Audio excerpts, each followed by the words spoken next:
말씀은 창세기 35장 1절에서 8절까지의 말씀입니다. 창세기 35장 1절에서 8절까지의 말씀을 한 절씩 교독하고요. 마지막 8절은 다 함께 읽겠습니다. 하나님이 야곱에게 이르시되 일어나 베델로 올라가서 거기 거주하며 내가 내 형 에서의 낯을 피하여 도망하던 때에 내게 나타났던 하나님께 거기서 제단을 쌓으라 하신지라.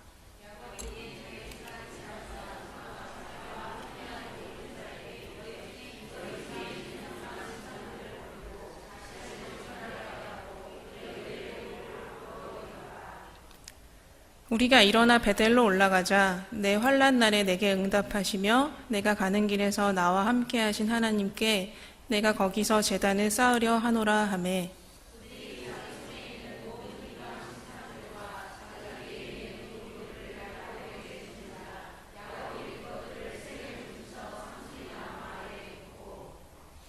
그들이 떠났으나 하나님이 그 사면 고을들로 크게 두려워하게 하셨으므로 야곱의 아들들을 추격하는 자가 없었더라.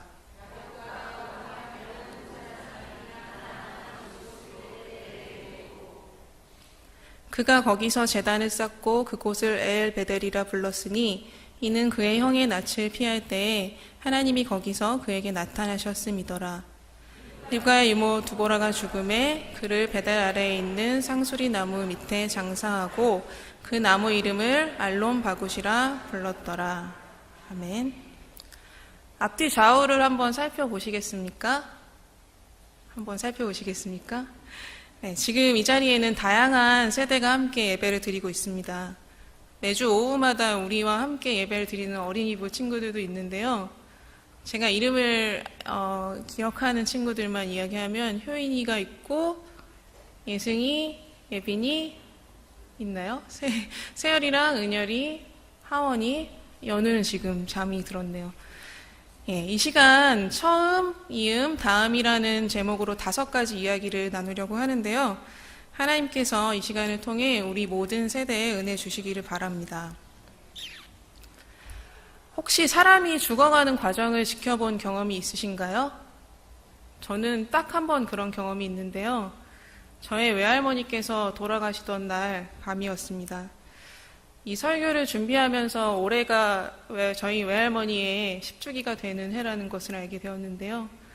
그러니까 10년 전 2009년 11월 18일 새벽 2시부터 6시경까지 약 4시간 동안 외할머니가 죽어가는 과정을 지켜봤었습니다. 그날은 수요일이었는데요. 외할머니가 위독하시다는 소식을 듣고 제가 운전을 해서 온 가족이 함께 청주로 내려갔습니다. 그날따라 교회에 부흥회가 있었어요. 그래서 밤 12시 반이 되어서야 출발을 할 수 있었고 우리가 청주에 도착했을 때는 이미 할머니가 말을 하실 수 없는 상태이셔서 마지막 대화를 나눌 수는 없었습니다. 제가 지켜본 이 4시간 동안 할머니의 몸은 조금씩 온기를 잃어갔습니다. 나중에는 완전히 차가워져서 얼음장처럼 차가워졌던 그 기억이 나고요. 혀가 말려 들어가서 굳어지고 몸에서 물이 나오는 것도 봤습니다. 마지막 순간이 임박했을 때 아버지가 급하게 임종 예배를 인도하셨는데요. 그때까지 한 번도 손을 움직인 적이 없으셨던 할머니께서 죽기 직전, 그러니까 숨을 거두시기 직전에 이렇게 두 손을 하늘을 향해서 드시다가 다시 내려놓으시고는 평안히 눈을 감으셨던 그 모습이 지금도 생생합니다. 저의 외할머니는 청주에 있는 청북교회 권사님이셨습니다. 저는 솔직히 할머니가 생전에 어떤 음식을 가장 좋아하셨는지 모르는데요. 그래도 할머니께서 가장 즐겨 부르시던 찬송가가 무엇이었는지는 기억합니다. 찬송가 204장 주의 말씀 듣고서 그 찬양이 저의 외할머니의 애창곡이었습니다. 제가 3년 전에 신학교 입학할 때 외할머니 생각이 참 많이 났었는데요. 누구보다 이 길을 가는 것에 대해서 기뻐하시고 가장 많이 기도해 주실 분이 이 세상 누구보다 우리 외할머니라는 생각이 들었기 때문입니다.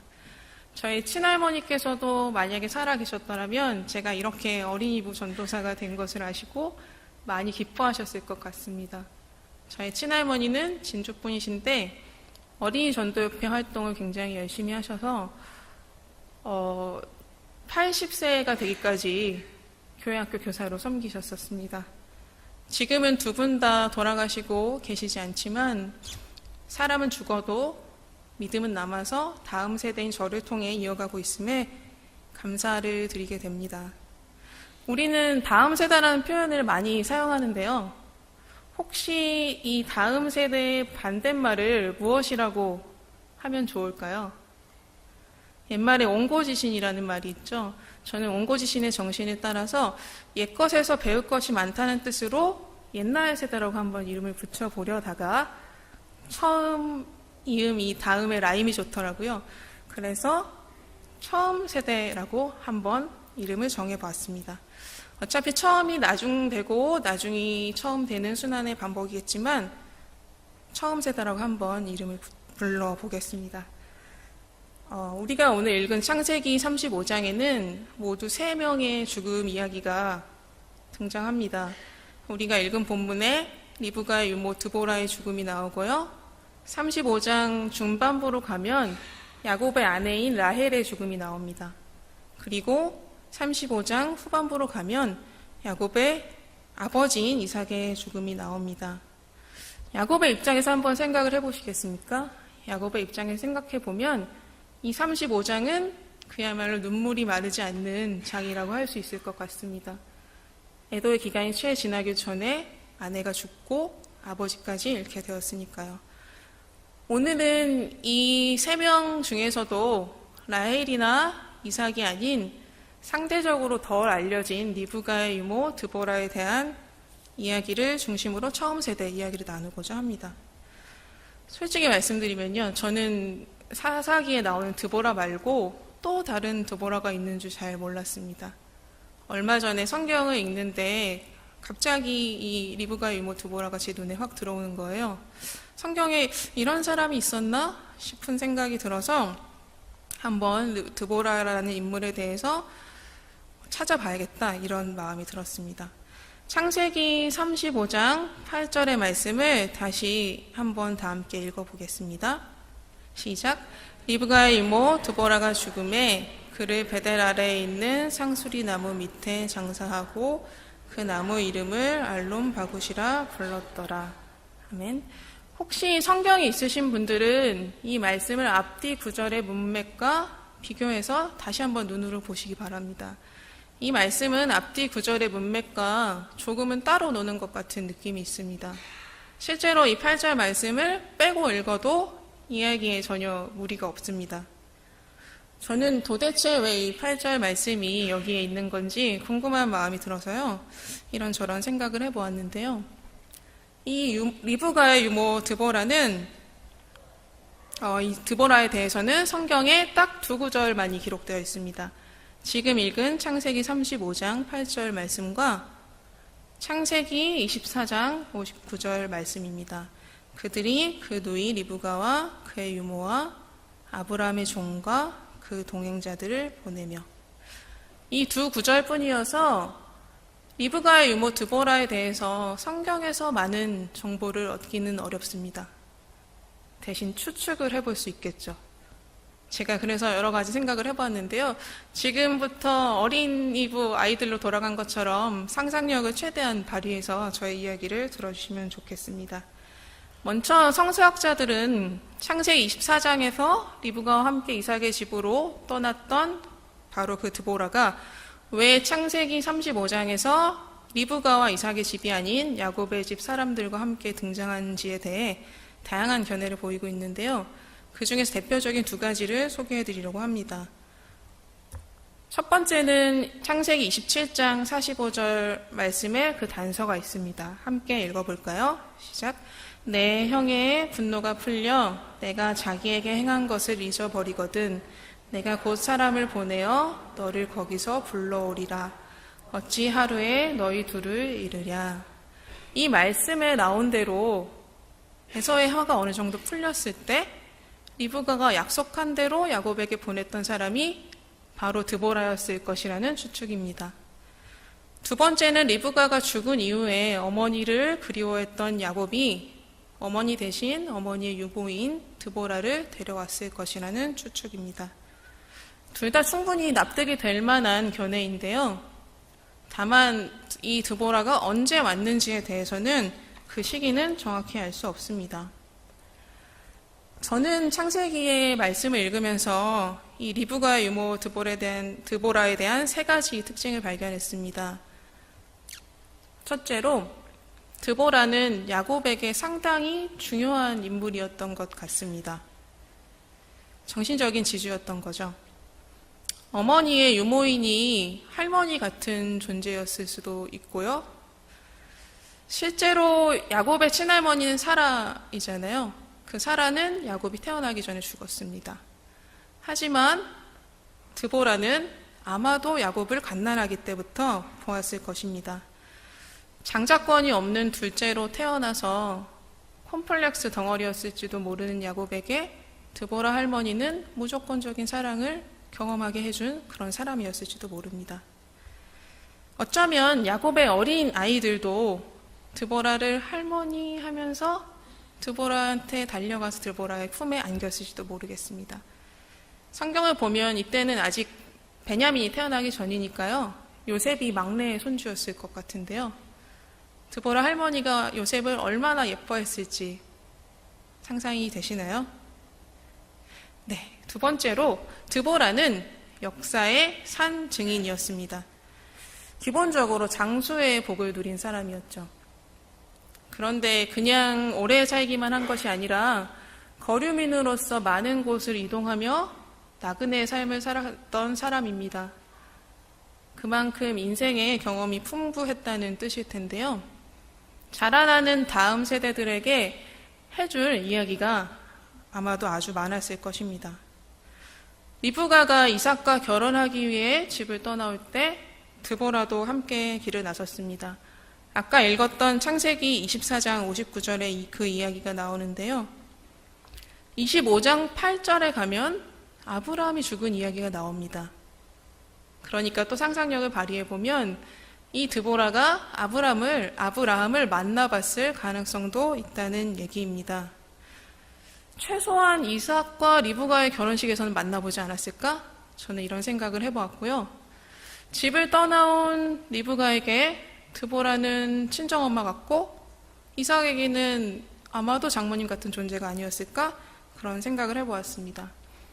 아브라함과 이삭 또 야곱에 이어서 야곱의 아이들까지 보았으니 이 여성은 무려 4대에 걸쳐 믿음의 가문을 섬기면서 그들의 역사를 지켜본 셈입니다.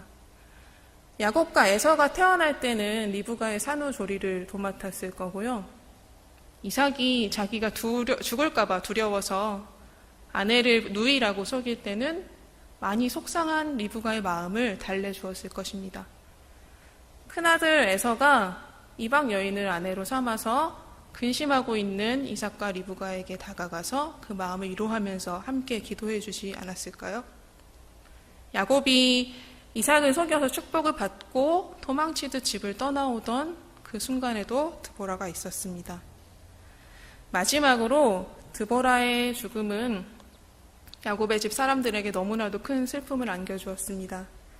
그들은 드보라를 베델 아래에 있는 상수리 나무 밑에 매장하고 그 나무 이름을 알론 바굿이라고 이름 붙였는데요. 알론 바굿은 상수리라는 뜻의 알론과 눈물을 흘리다라는 뜻을 가진 동사 바카에서 파생된 바쿠트가 합쳐진 말인데요. 해석하면 눈물의 상수리 나무 또는 통곡의 상수리 나무라고 할 수 있습니다. 드보라가 죽었을 때 많은 사람들이 진심으로 슬퍼하면서 눈물을 흘렸다는 얘기입니다. 지금으로 치면 장례식의 조문객이 끊이지 않고 찾아왔다는 얘기로 볼 수도 있겠죠. 유모의 여성이라면 당시 사회에서 높은 사회적 신분을 가졌던 사람은 아니었습니다. 그럼에도 불구하고 성경이 그녀의 죽음과 또 매장지에 대해서 분명히 기록하고 있는 것을 보면 아마도 드보라는 하나님이 보시기에도 아름답고 기뻐하실 만한 삶을 살았던 것 같습니다. 그녀는 긴 평생 동안 처음 세대로서 다음 세대들에게 귀감이 되는 삶을 살았습니다. 놀랍게도 성경에는 리브가의 죽음에 대한 직접적인 기록이 없습니다. 리브가는 창세기 27장 46절에서 이삭에게 야곱을 라반에게로 보내자고 말한 것을 끝으로 자취를 감춥니다. 언제 죽었는지 알 길이 없습니다. 나중에 창세기 49장에 가서야 야곱이 죽을 때 나를 조상들과 함께 묻어달라 그렇게 말하면서 아브라함과 사라와 이삭과 리브가도 그곳에 묻혔다는 언급이 마지막으로 등장할 뿐입니다. 그에 비해 드보라의 죽음은 비록 한 구절이지만 알론바굿, 눈물의 상수리 나무로 분명히 기억되고 있습니다. 세 번째 이야기의 주인공은 야곱입니다. 처음 세대와 다음 세대, 중간 세대를 이음 세대라고 한번 이름 붙여보았는데요. 창세기 전체를 통틀어서 이 야곱이야말로 이음 세대에 딱 맞는 인물이라고 할 수 있을 것입니다. 외삼촌 라반의 집으로 도망치던 길에서 하나님은 야곱에게 찾아오셨습니다. 그때 하나님의 자기소개가 이랬는데요. 다시 한번 함께 읽어보겠습니다. 나는 여호와니 너의 조부 아브라함의 하나님이요 이삭의 하나님이라. 나중에 세월이 많이 흘러서 형 에서와의 재회를 앞두고 두려움에 가득 찬 야곱이 다급하게 하나님을 부를 때도요. 똑같은 수식어가 등장합니다. 내 조부 아브라함의 하나님, 내 아버지 이삭의 하나님. 형 에서의 장자권을 빼앗고 아버지까지 속인 이 야곱이 하나님께서 믿음의 조상 아브라함에게 약속하신 바로 그 축복을 계승하고 있는 것입니다. 그야말로 이음 세대였던 거죠. 특히 창세기 35장은 야곱의 인생에 있어서 상당히 중요한 시기였다고 할 수 있는데요. 33장에서 야곱은 형 에서와 극적인 화해를 하자마자 34장에 가면 야곱의 아들들이 동생 디나를 성폭행한 세겜의 집 남자들을 모두 죽이는 일이 일어납니다. 그리고 35장에 가면 그 일이 있은 후에 하나님께서 야곱을 베델로 부르십니다. 다시 부르십니다. 베델은 하나님을 만났던 장소였는데요. 야곱은 하나님의 이런 부르심을 듣자마자 집안의 모든 사람들에게 이방 신상을 버리고 스스로 정결하게 할 것을 요청합니다. 그렇게 하나님 앞에서 마음을 새롭게 하는 일이 있자마자 드보라가 죽은 것입니다. 아마도 드보라 역시 손주 같은 이 녀석들이 사람들을 무자비하게 죽였다는 소식을 듣고 누구보다 큰 충격을 받으면서 마음 아파하지 않았을까요? 그리고는 하나님을 두려워하면서 이방 신상들을 남김없이 갖다 버리라고 마지막 유언처럼 당부했을지도 모릅니다. 드보라가 죽은 후에 하나님은 야곱에게 다시 나타나셔서 복을 주시고 이스라엘이라는 새 이름을 주십니다. 마치 처음 주신 것처럼 말입니다. 사실 하나님은 브니엘에서 이미 이 이름을 주신 일이 있습니다. 그러니까 다시 한번 그 사실을 상기시키신 것이죠. 대신 이번에는 지난번에 없었던 후손들에 대한 약속을 함께 주시는데요. 창세기 35장 11절에서 12절까지의 말씀을 함께 읽어보겠습니다. 시작. 하나님이 그에게 이르시되 나는 전능한 하나님이라 생육하며 번성하라 한 백성과 백성들의 총회가 내게서 나오고 왕들이 내 허리에서 나오리라. 내가 아브라함과 이삭에게 준 땅을 내게 주고 내가 내 후손에게도 그 땅을 주리라 하시고. 아멘. 축복의 약속을 계승해야 할 이음 세대로서 이제 정말 야곱이 아닌 이스라엘의 삶을 살아내야 할 때가 된 것입니다. 이제 정말 그 삶을 살아보려는데 더 이상 의지할 수 있는 드보라 할머니도 없고 사랑하는 라헬도 없고 축복 기도를 해줄 아버지도 없습니다. 야곱은 아마 멈춰간 이들을 마음 깊이 그리워했겠죠. 어쩌면 하나님이 야속하게 느껴졌을지도 모르겠습니다. 조금만 더 살아계셨더라면 얼마나 좋았을까 하고 말입니다. 제가 신학교에 들어오면서 우리 외할머니를 많이 그리워하게 되었던 것처럼 말입니다. 네 번째로 다음 세대에 대한 이야기 나누려고 합니다. 얼마 전 담임 목사님께서 페이스북에 나눠주신 기사 하나를 봤는데요. 서울마저 저출산 폐교, 예고된 재앙 눈뜨고 당할 건가? 라는 제목의 일간지 사설이었습니다. 이 기사의 내용을 한국교회에 경종을 울리는 목소리로 들어야 한다는 목사님 이야기에 저도 깊이 공감을 했었는데요. 저는 교회 학교가 없는 교회를 다녀본 경험이 있습니다. 제가 초등학생일 때만 해도 우리 교회에도 100여 명의 아이들이 있었는데요. 제가 고등학생이 될 즈음부터 아이들이 하나둘 사라지다가 완전히 없어지는 상황까지 온 것이었습니다. 반대로 저는 교회 학교 교사가 한 명도 없는 그런 상황도 경험해 봤습니다. 그래서 지금 우리 아름다운 교회 어린이부 한 명 한 명의 아이들과 한 분 한 분 선생님이 얼마나 귀하고 소중하게 느껴지는지 모르겠습니다. 공간에 비해서 우리 아이들이 많다고 할 수도 있는데요. 아이들의 이름을 한 명 한 명 외우고 나니까 많다는 생각이 들지 않더라고요. 오히려 한 주간 이제 오지 않은 친구들의 얼굴을 더 떠올리면서 기도하게 되고요. 요즘 우리 어린이부에서는 예배 시간에 성경을 가지고 와서 말씀을 직접 찾아보도록 하고 있는데요. 주일 아침마다 아이들이 이렇게 성경을 한쪽 팔에 끼고 올라옵니다. 3층 계단을 올라오는 그 모습이 얼마나 아름답고 사랑스러운지 매주 그 모습을 보는 것만으로도 너무너무 행복하고 기쁩니다. 물론 지금 우리 아이들은 이스라엘이 아니라 야곱이겠죠. 절대 바울이 아니라 사울이고요. 반석 같은 베드로가 아니라 흔들리며 성장 중인 시몬일 것입니다. 그런데 하나님이 보시기에도 그럴까요?